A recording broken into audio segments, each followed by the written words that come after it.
Halo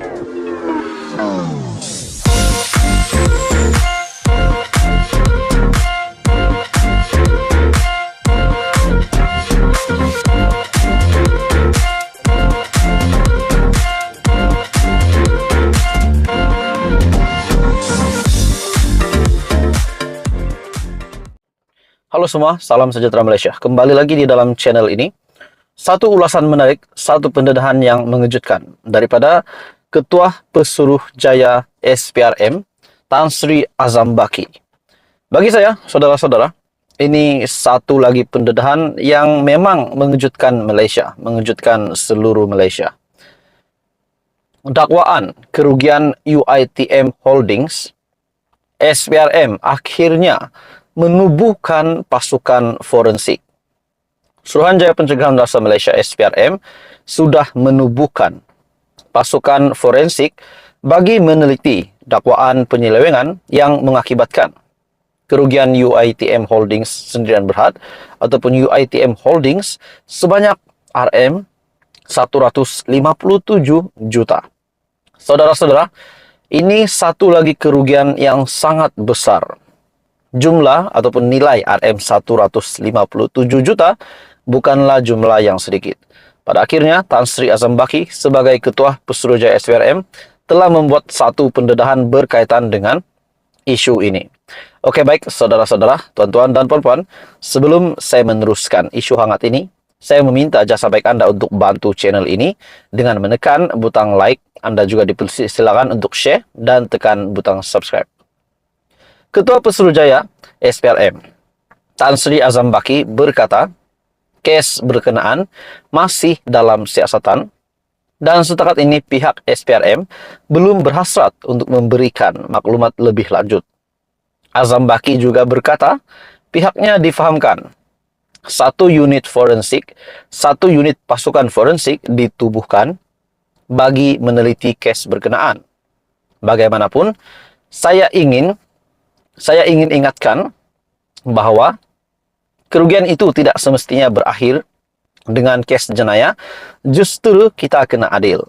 Bila kita siasat, kita kena tengok dari semua aspek dan kita akan umumkan hasil siasatannya kelak supaya tiada pihak menuduh antara satu pihak yang lain. Katanya ketika ditemui selepas majlis menandatangani memorandum persefahaman MOU antara SPRM dengan Universiti Teknologi Mara UiTM dan juga Institute Accountant Malaysia MIA pada hari ini bertarikh 7 Mac. Sebelum ini SPRM ada mengesahkan sedang menjalankan siasatan ke atas beberapa dakwaan penyelewengan yang mengakibatkan kerugian organisasi itu berdasarkan elemen rasuah, salah guna kuasa dan penyelewengan. Maksudnya ini satu lagi kes baru berkaitan dengan rasuah, salah guna kuasa dan penyelewengan. Sebelum ini laporan UiTM Holdings rugi RM 157 juta yang dilaporkan utusan Malaysia mendakwa jumlah itu adalah berdasarkan kepada kiraan kerugian sebelum cukai terkumpul selama 4 tahun, yaitu bagi tahun 2017, 2018, 2019 dan 2021. Jadi saudara-saudara, pendedahan daripada SPRM ini yang mengejutkan. Ini satu lagi isu panas. Ini pasti mengejutkan ramai orang. Di mana pengesahan daripada SPRM sedang menjalankan siasatan ke atas beberapa lagi dakwaan berkaitan dengan penyelewengan yang mengakibatkan kerugian organisasi itu sebanyak RM 157 juta dan juga ini berdasarkan elemen rasuah, salah guna kuasa dan penyelewengan. Jadi selain daripada beberapa individu-individu di ahli politik di Malaysia yang juga didakwa, hari ini pula kita mendengar lagi dakwaan kerugian UiTM Holdings sebanyak RM 157 juta. Akhirnya Azam Baki sebagai Ketua Pesuruhjaya SPRM pun membuat pendedahan menubuhkan pasukan forensik berkaitan dengan isu ini. Apa komen Anda? Teruskan bersama di dalam channel ini. Salam sejahtera Malaysia. Tuan-tuan dan puan-puan semua, seperti yang kita tahu, Bendahari Agung Bersatu yang telah ditahan reman beberapa waktu sebelum ini, dan akhirnya beberapa pemimpin di dalam Bersatu bersuara bahwa tangkapan itu tidak relevan disebabkan Bendahari Agung Bersatu bukanlah seorang pemimpin yang terpalit dengan salah laku. Yaitu Hamzah Zainuddin sendiri telah mendakwa bahwa SPRM membuat tangkapan itu seperti tidak munasabah, dan pada akhirnya SPRM telah bersuara, dan ini pasti mengejutkan Setiausaha Agung Bersatu, yaitu Hamzah Zainuddin yang juga ketua pembangkang hari ini. Saudara-saudara, menurut SPRM, tahan reman Bendahari Bersatu adalah untuk bantu siasatan.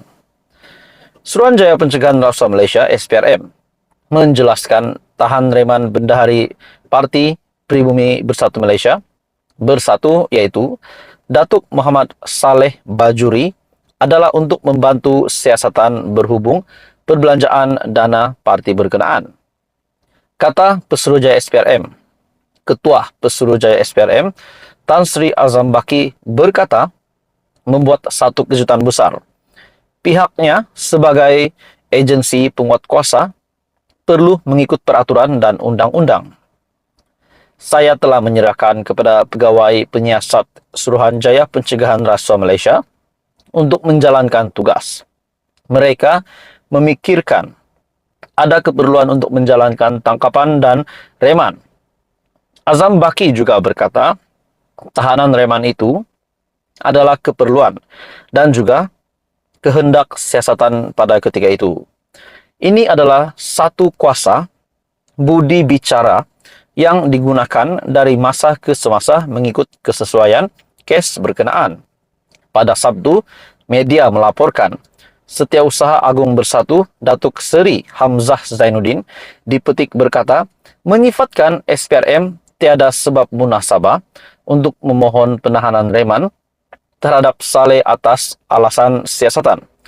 Kita tahu niat Setiausaha Agung Bersatu, yaitu Hamzah Zainuddin, adalah untuk membela Bendahari Agung Bersatu. Pada akhirnya SPRM sendiri telah membuat kenyataan yang mengejutkan untuk Hamzah Zainuddin. Justru itu katanya Bersatu berpendirian bahwa tahanan reman ke atas Saleh adalah sebahagian daripada tekanan yang diberikan kepada pegawai dan pemimpin parti itu untuk mencari kesalahan yang tidak wujud. Hamzah Zainuddin berkata, penyata keuangan parti itu juga diaudit setiap tahun dan diluluskan dalam persidangan agung tahunan. Saleh yang ditahan reman selama 2 hari oleh SPRM bermula Kamis lalu hingga Jumaat, selepas diminta untuk hadir ke Ibu Pejabat SPRM pada Rabu untuk memberikan penjelasan berkenaan pembayaran yang dibuat oleh Bersatu kepada pembekal dan vendor parti.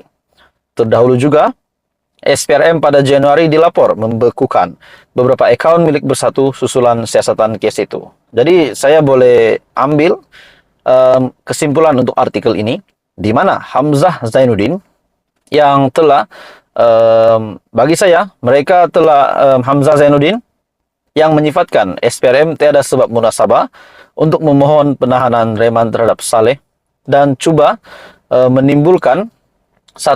mencari kesalahan yang tidak wujud.